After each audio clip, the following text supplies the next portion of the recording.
হবে আবার পুরনো বন্দোবস্ত, পুরনো দখলদারিত্ব, পুরনো সন্ত্রাসের রাজনীতি আবার ফেরত আনবে, তাদের পরিণতিও কিন্তু স্বৈরাচার হাসিনার মতোই হবে।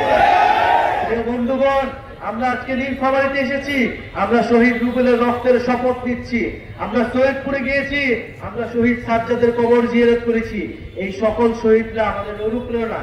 আমরা মনে করি এই মানুষগুলা জীবন দিতে একটা সুন্দর, একটা সমৃদ্ধ বাংলাদেশের জন্য, যে বাংলাদেশে অর্থনৈতিক বৈষম্য থাকবে না, যে বাংলাদেশে আঞ্চলিক বৈষম্য থাকবে না, যে বাংলাদেশে আপনি স্বাধীনভাবে মত প্রকাশ করতে পারবেন, আপনি কথা বলতে পারবেন, আপনার ভাতের অধিকার পাবেন, আপনার খাবারের অধিকার পাবেন, শিক্ষা এবং কর্মসংস্থান পাবেন, আপনি হাসপাতালে গেলে চিকিৎসা পাবেন, আপনি সরকারি অফিসে গেলে আপনাকে দুর্নীতির আশ্রয় নিতে হবে না, দুর্নীতির শিকার হইতে হবে না।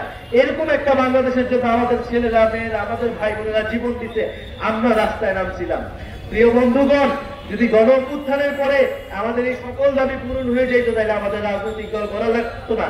কিন্তু আমরা দেখছি 7 মাস, 8 মাস, আজ 1 বছর হয়েছে, কিন্তু এই সকল দাবি পূরণ করা হচ্ছে না। কেবল নির্বাচন নির্বাচন নির্বাচন বলে আমাদেরকে সামনে একটা মূলা ঝুলানো হচ্ছে। আমরা এই ধরনের কোন ধোঁকাবাজিতে বিশ্বাস করব না। আমরা অবশ্যই নির্বাচন চাই, আমরা নির্বাচিত সরকার চাই, কিন্তু অবশ্যই এই গণ অভ্যুত্থানে যারা হত্যা করেছে সেই শেখ হাসিনা এবং তাদের দোসর যারা বাংলাদেশের প্রতিটি এলাকায় এলাকায় এখনো লুকায় আছে, তাদেরকে বিচারের আওতায় অবশ্যই অবশ্যই আনতে হবে। শেখ হাসিনাকে দেশে এনে বিচারের আওতায় আনতে হবে।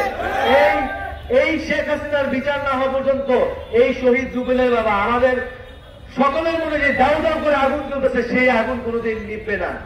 প্রিয় বন্ধুগণ, আমরা বলছি মৌলিক সংস্কার হইতে হবে রাষ্ট্রের, সংস্কারের মধ্য দিয়ে নির্বাচনের দিকে যাইতে হবে। আমরা আরো বলছি বাংলাদেশে একটা নতুন সংবিধান লাগবে। যে আওয়ামী লীগের সংবিধান, যে মুজিববাদের সংবিধান, সেই সংবিধানকে ছুঁড়ে ফেলে দিতে হবে।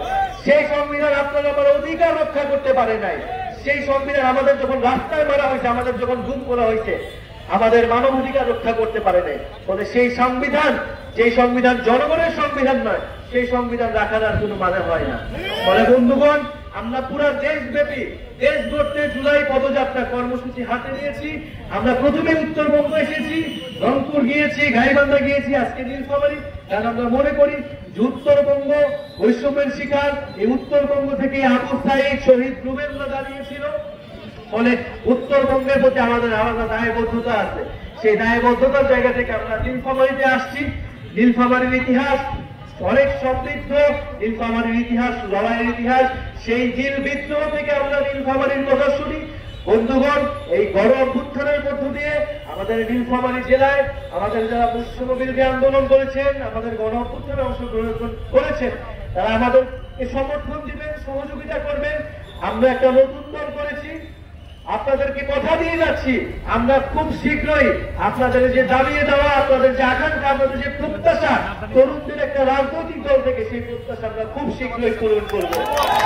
আর এটা ভাবার কোন কারণ নাই যে রাজপথে তৃণমূলে কেবল একটাই দল আছে। বাংলাদেশের নতুন রাজনৈতিক শক্তির উত্থান ঘটেছে, নাগরিক পার্টির উত্থান ঘটেছে, তারুণ্যের উত্থান ঘটেছে, 24-এর শক্তির উত্থান ঘটেছে। এবং এই শক্তিকে অগ্রাহ্য করে বাংলাদেশ কেউ কোন ধরনের ষড়যন্ত্র করতে পারবে না।